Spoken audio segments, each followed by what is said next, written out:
Attention! Suite à un pic d'énervement, certaines images sont manquantes, suite à un décès prématuré et inattendu d'une caméra.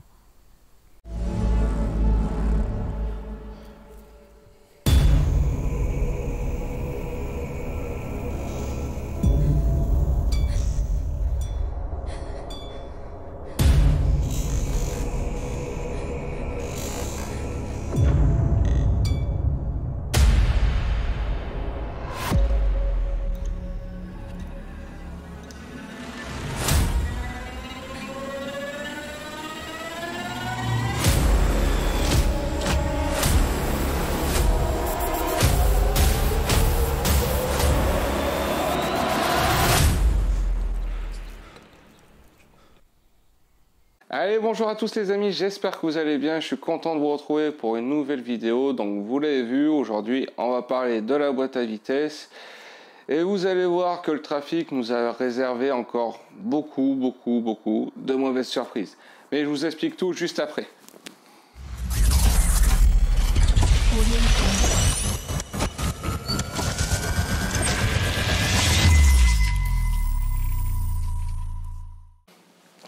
Alors, vous savez tous que le trafic avait un problème de boîte à vitesse, c'est-à-dire que la 5 ne fonctionnait pas. À ce stade-là, il nous restait que 3 possibilités. Soit de l'échange standard, donc c'est des boîtes qui sont reconditionnées à neuf, mais qui coûtent relativement cher. Donc ça, c'était la première possibilité. La deuxième possibilité, c'était de mettre une boîte d'occasion. Mais l'inconvénient d'une boîte d'occasion, que même si elle est garantie et tout, on ne sait pas dans quel état sont les synchros, sont les pignons à l'intérieur et quelle utilisation elle avait eu avant.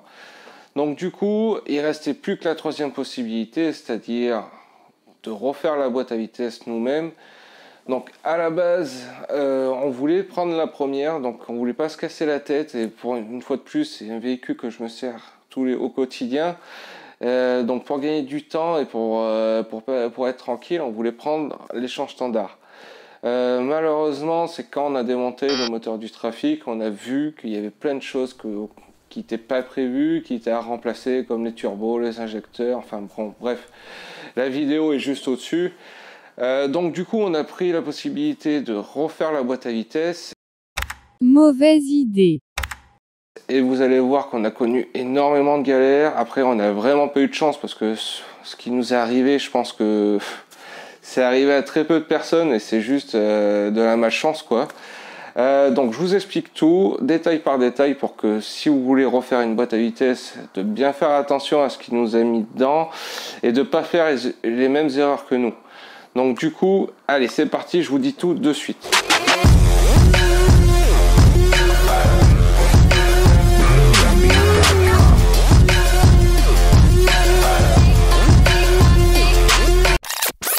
Allez, petite pause, petit retour en arrière, ça s'est vraiment pas passé comme ça.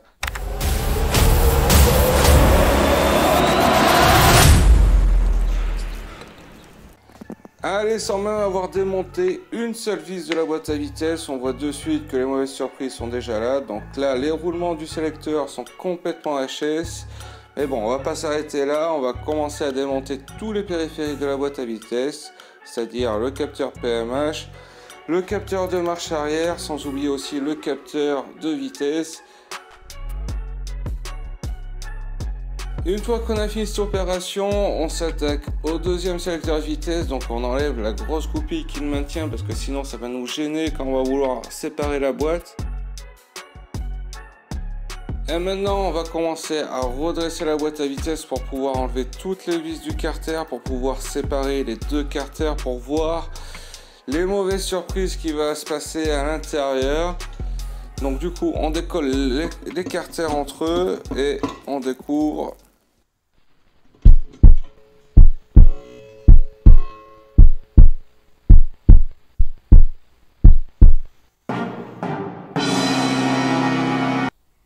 la boîte à vitesse des horreurs. Donc à première vue, j'ai rien vu de spécial, mais quand mes yeux sont baissés un petit peu, j'ai découvert énormément de mauvaises surprises. Donc beaucoup de limailles, beaucoup de morceaux de synchro, Il y avait énormément d'épaisseur de métal autour de l'aimant, donc j'ai dû creuser un sacré moment pour trouver le début de l'aimant. Par chance, aucun de ces morceaux de limaille sont rentrés dans les pignons parce que visuellement ils avaient l'air bien, mais bon, on verra ça par la suite. En tout cas, on a trouvé le problème pourquoi la 5 ne passait pas. On voit clairement que le synchro est complètement explosé. Pour le reste des pignons, visuellement ça a l'air ok, donc on va déposer tous les arbres. It's lit. Just take a look at the drip. You boys don't get fired in this. Roll a dope, yeah, I'm high as a bitch. Wait, it's lit. Get that little bitch a little tip. Now she wanna suck on the dick. She wanna catch all of the drip, drip, drip. Pull up and I'm loading the clip. New bitch, yeah, stay on my hip. Niggas talking, they not with this shit. Catch a body, you might just get hit. But lately been all about drip. New designer, just look at the fit. And I just blew a bag on my bitch. You got clout, but you don't got the drip. You get money, that's some type of myth. I can blind you, bitch, look at the wrist. Allez, donc à partir de ce moment-là, ça a été une très longue descente aux enfers, mais aussi une très longue épreuve de patience que malheureusement que je n'ai pas gagnée. Donc ceux qui nous suivent depuis un petit moment savent qu'on a énormément de patience, mais là c'était juste...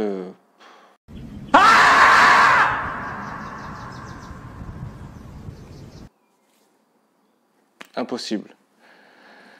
Donc du coup, le plan pourtant à la base était assez simple, c'est-à-dire qu'on voulait démonter la boîte à vitesse, donc ce qu'on vient de faire, pour voir l'état général à l'intérieur, pour pouvoir commander les différentes pièces. Le temps que les pièces arrivent, on voulait démonter les arbres pour préparer, et le jour où elles étaient arrivées, on devait tout remonter, refermer la boîte à vitesse et passer à l'étape suivante. Sauf, comme vous en doutez, ça s'est pas du tout passé comme ça. Au contraire, c'était une horreur. C'est-à-dire que maintenant qu'on a fini cette boîte à vitesse, d'ouvrir la boîte à vitesse et de voir l'état de la boîte à vitesse, on voulait commander les pièces. Donc on a fait comme tout le monde, on a pris le téléphone, on a regardé sur internet. Donc à l'occurrence, ma boîte c'est une PK6 S013, donc il sait pas lire. PK6S015. Je précise bien le S parce que vous allez comprendre plus loin l'importance de cette lettre. Donc bizarrement, quand je tapais cette référence de boîte à vitesse, je trouvais tout sauf des kits de réparation. Donc je trouvais énormément de boîtes qui ont été reconditionnées, et quand j'arrivais à trouver un site où il y avait des kits de réparation, ma boîte n'y était pas. Donc je me suis dit, ça sert à rien de commander un kit roulement si ce n'est pas adapté pour cette boîte à vitesse. Donc on va perdre du temps, on va perdre de l'argent. Donc on a dit, c'est pas grave, on prend la voiture, on va direction Renault avec la carte grise. Donc du coup, on présente la carte grise. Je m'amuse à faire au stabilo des repères un peu partout de toutes les pièces qu'on avait besoin. On nous dit, tout est dispo, dans 2 jours, vous avez tout. Donc ni une ni deux, on remonte à la maison, on commence à enlever tous les arbres.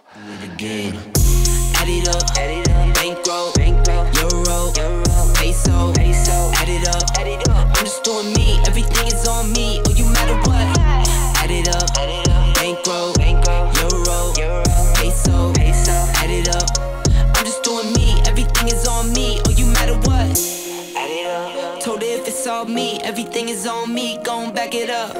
Matter what? Told you I'ma do me, why you hating on me? It's not adding up. I do roll like a Mack truck, country heart, I might cop a farm and go act up. Lot of scars, I was cold-hearted, now I'm back up. Keep it real, I do this once a month, I don't rap much. I just take the money and go stack up. Only buying car to get tatted up. All that other bull, it don't matter much. You only climb me, I put the ladders up. No fault. I done doubled up on the workload. I think I fell in love with the bankroll. Pray up, get money, then we lay low. Add it up, bankroll. 2 jours après, on nous appelle pour nous dire les pièces sont arrivées, elles sont disponibles.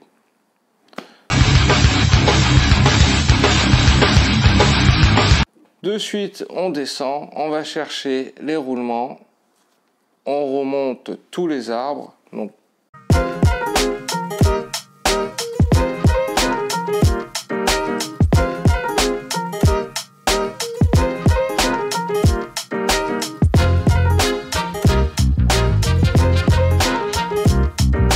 une fois qu'on avait fini de monter tous les roulements, d'avoir changé toutes les cages à aiguilles, d'avoir changé tous les synchros, de tout avoir fait nickel, on finit par monter les 2 roulements de chaque extrémité. Et on s'est dit, maintenant que les arbres sont finis, on va pouvoir passer à l'étape suivante, c'est-à-dire changer toutes les cages qui sont à l'intérieur de la boîte à vitesse. Enfin, du moins sur l'écarteur. Donc déjà, on a mis un petit moment à enlever toutes les cages. Une fois qu'on a réussi à enlever ces cages-là, on va pour présenter la première cage. Et là...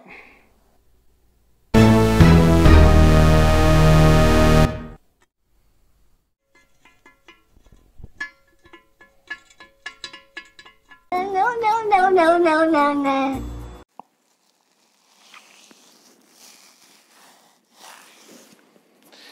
J'étais au bout de ma vie. Pour la simple raison, c'est qu'en fait, les roulements, pour ceux qui ne savent pas, sur la boîte à vitesse, il y a 8 roulements qui sont tous comme ça.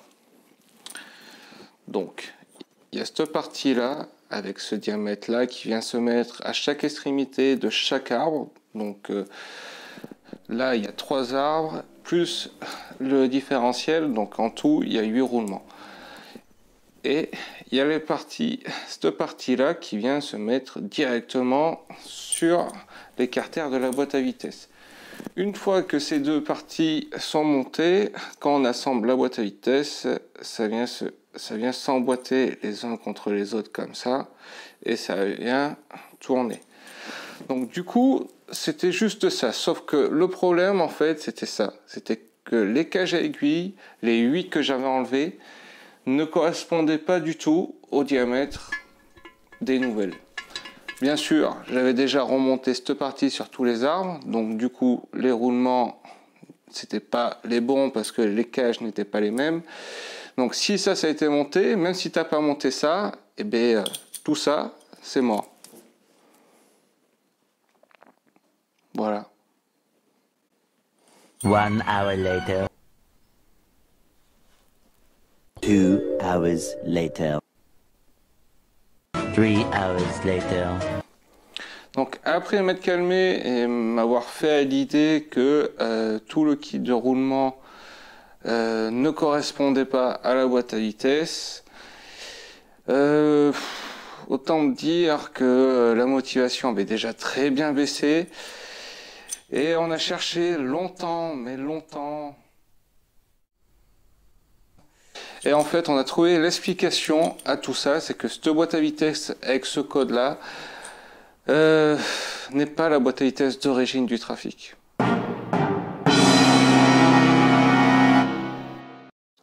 C'est une boîte qui a été reconditionnée, renforcée, donc c'est pour ça qu'elle porte ce numéro-là et que tous les roulements que j'avais commandés avec la carte grise qui était censée être les roulements de la boîte d'origine du Trafic ne s'adapte pas à cette boîte là. Donc autant dire que on a fait beaucoup de recherches, on a, grâce au numéro qu'il y a sur les roulements, les références qu'il y a sur les roulements des premières cages, on a pu réussir à trouver tous les roulements qui étaient censés aller dans cette boîte à vitesse. 2000 years later. Alors d'aujourd'hui, la boîte à vitesse est entre guillemets finie, c'est-à-dire qu'elle est remontée, mais il reste encore une épreuve et j'espère de tout cœur que elle va réussir à passer cette épreuve. C'est que on peut pas savoir si elle fonctionne réellement. À vide, elle fonctionne, mais est-ce qu'il va y avoir des bruits bizarres quand on va commencer à tourner ou quand le moteur sera en route et que le trafic va avancer? Il lui reste plus que cette épreuve là. Je vous avoue que franchement j'aurais plus la patience de quoi que ce soit. Donc pour l'instant on n'y est pas du tout. là, du coup, prochain épisode, on attaque le moteur. Vous allez voir aussi qu'il y a eu pas mal de petits soucis, mais rien de grave par rapport à la boîte à vitesse. Mais bon, je vais tout vous montrer et on va découvrir ensemble si elle fonctionne ou pas. Donc je vous dis à très vite. Si toi aussi tu as regardé la vidéo depuis un quart d'heure, et que tu n'as rien compris, like, et abonne-toi.